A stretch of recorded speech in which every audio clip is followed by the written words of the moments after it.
The Yokosuka MXY-7 Ohka, whose name means cherry blossom, was a manned, rocket-powered flying bomb developed by Japan in the final phase of World War II, representing one of the most extreme examples of the fusion between technology and ideology in modern warfare.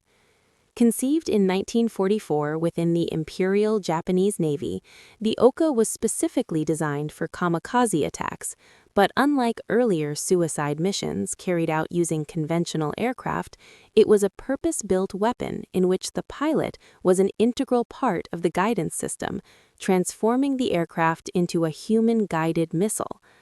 The concept was proposed by Mitsuo Ota, who envisioned a fast, compact glider capable of evading increasingly effective Allied air defenses, and his idea was rapidly adopted due to its simplicity and the urgent need for new weapons.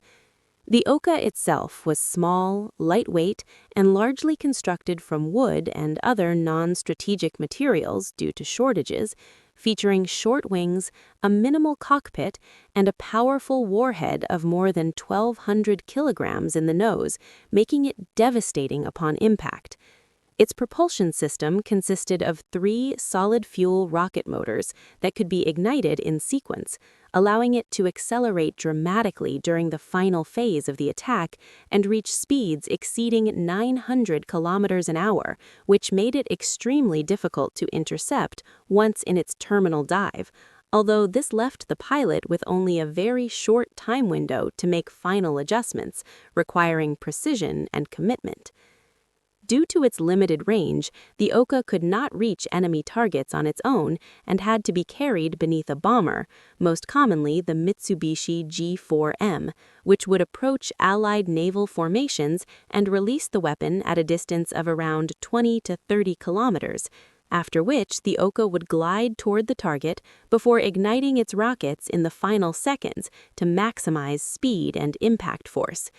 However, this method of deployment proved to be a critical weakness, as the slow and lightly defended carrier bombers were highly vulnerable to interception by Allied fighters, and many were shot down before they could launch their payload, severely limiting the effectiveness of the system.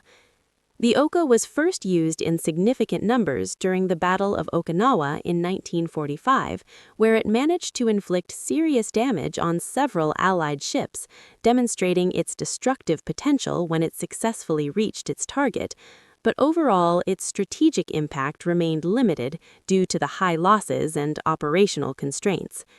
The motivations behind its development were rooted in Japan's increasingly desperate military situation, marked by dwindling resources, fuel shortages, and a lack of experienced pilots, which led to the adoption of extreme and unconventional tactics aimed at inflicting maximum damage with minimal material investment, while also reflecting a cultural emphasis on sacrifice and duty. Beyond its wartime use, the Ohka can be seen as an early precursor to modern guided missile technology, illustrating a transitional stage in the evolution of precision weapons, although its reliance on human guidance and its tragic human cost make it a powerful symbol of the untim extremes reached during total war.